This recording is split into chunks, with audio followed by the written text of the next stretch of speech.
Hai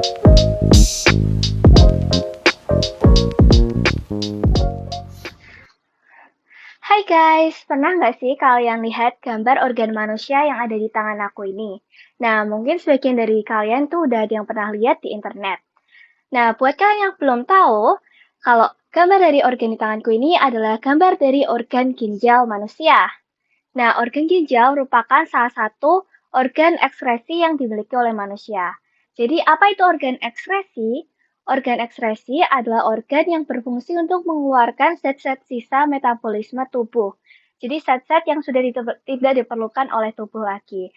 Dan si ginjal ini akan mengeluarkan urin. Nah, fun fact teman-teman, kalau di dalam ginjal kita itu terdapat 1 juta hingga 1,5 juta unit-unit untuk penyaringan darah yang disebut dengan nefron. Dan beginilah gambar nefron.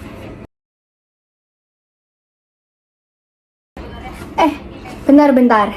Tapi, gimana ya cara si ginjal ini bisa memproduksi urin pada manusia? Jadi yuk sekarang kita bakal bahas bareng-bareng.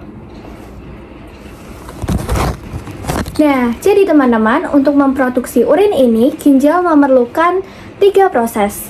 Proses yang pertama adalah proses filtrasi.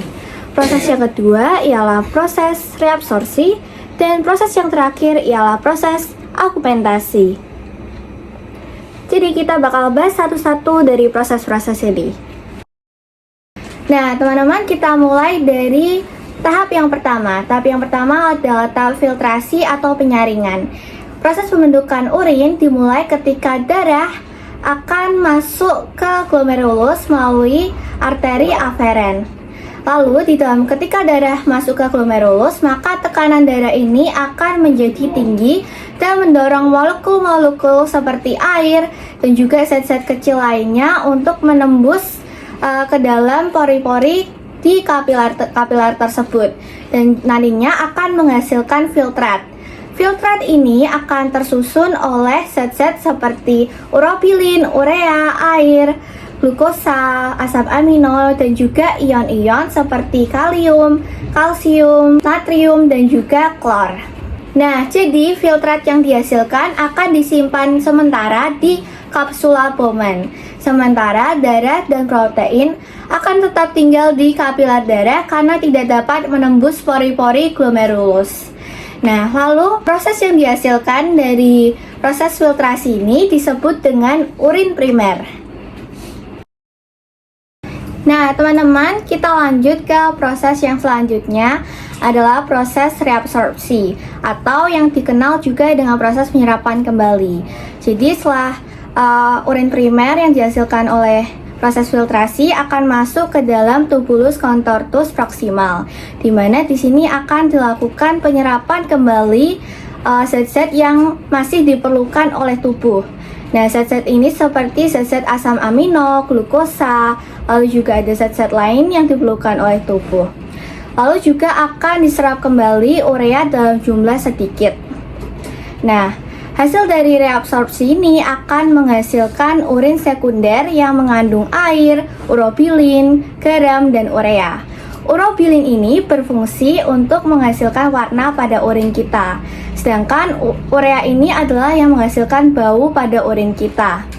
Nah, lalu setelah direabsorpsi, urin ini akan dilanjutkan ke lengkun Henle dan juga tubulus contortus distal. Nah, di lengkun Henle ini proses reabsorpsi akan terus berlanjut atau masih terjadi. Nah, jadi tahap yang ketiga ini adalah tahap augmentasi. Tahap ini adalah proses terakhir dari proses pembentukan urin di dalam tubuh manusia. Di sini, zat-zat seperti zat kreatinin, ion hidrogen, obat-obatan, dan juga zat-zat racun lainnya yang ada dalam tubuh manusia akan dikeluarkan dari darah melalui jaringan kapiler peritubular ke dalam tubulus pengumpul. Hal ini dilakukan supaya kandungan komposisi kimia di dalam darah tetap berada pada level seimbang dan normal. Lalu hasil dari proses augmentasi ini adalah urin sesungguhnya atau urin sejati, di mana urin ini adalah urin yang akan dikeluarkan oleh tubuh manusia. Nah, teman-teman, jadi itulah tahapan-tahapan gimana sih cara ginjal kita bisa menghasilkan urin.